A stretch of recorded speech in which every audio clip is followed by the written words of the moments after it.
சித்தாந்தத்திற்கு என் வணக்கம்.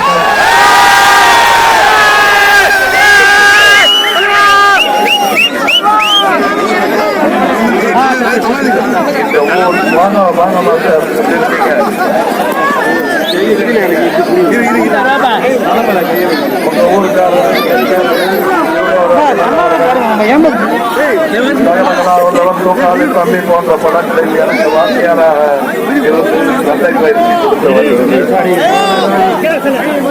ஆரோக்கியமாக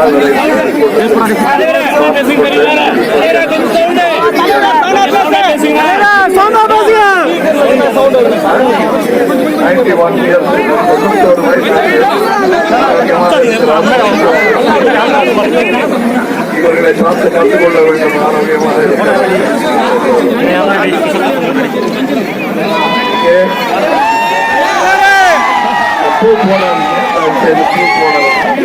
நன்றி.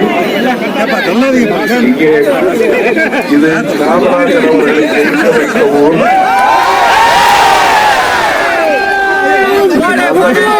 தெரிந்த ஊர் என்பதற்கு அதுவே சான்று.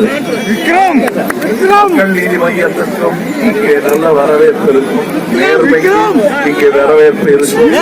நாங்கள் கண்டிப்பாக திட்டங்கள் எங்கு பார்த்தாலும் சிறந்த சாக்கடை தமிழகத்துக்கு இருக்கிறது. அது முக்கியமாக இந்த ஊருக்குள் நுழையும் போது நான் பார்த்த காட்சி கொஞ்சம் நெஞ்சை இறுக்கமாக்கியது. ஒரு நதி ஓடிக்கொண்டிருந்த இடம் இன்று வெறும் குப்பை மேடாக இருக்கிறது. இதையெல்லாம் மாற்ற வேண்டும், மாற்ற வேண்டும். அதற்கான வாய்ப்பை சரித்திரம் உங்களுக்கு கொடுத்திருக்கிறது. அதை பயன்படுத்திக் கொள்ளுங்கள். ஓட்டு உங்கள் உரிமை. அதை சரியான இடத்திற்கு நீங்கள் கொண்டு சேர்க்க வேண்டும். அப்படி செய்தால் இந்த துறைகள் உங்களை சூழ்ந்திருக்கும் துறைகள், தாய்மார்கள் அனுபவிக்கும் சோகம், பள்ளி பிள்ளைகள் அனுபவிக்கும் சோகம், குடியாரர்கள் விட முடியாமல் சோகம் எல்லாமே நீங்குவதற்கான வைத்தியம் எங்களுக்கு தெரியும். அதற்கான திட்டங்கள் எங்களிடம் இருக்கிறது.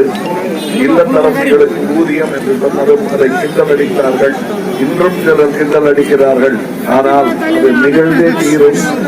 அதன் பலனை நம் தாய்மார்கள் அனுபவிக்கத்தான் போகிறார்.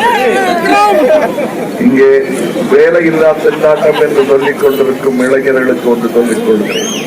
படிப்பை முடித்துவிட்டு வேலை தேடி அலையும் தொழிலாளர்களாக உங்களை வைக்காமல் மற்றவர்களுக்கு வேலை தரக்கூடிய முதலாளிகளாக உங்களை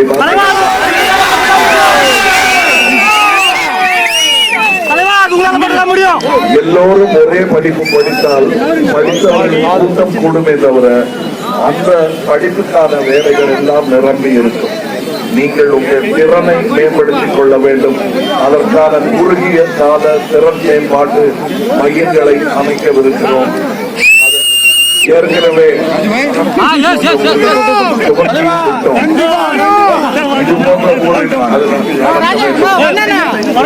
போன்ற ஊர்கள் பெருநகரங்களுக்கு நிகரான நவீன கருவிகளை பெற வேண்டும். அதற்கான ஏற்பாடுகளை நாங்கள் செய்து கொண்டிருக்கிறோம்.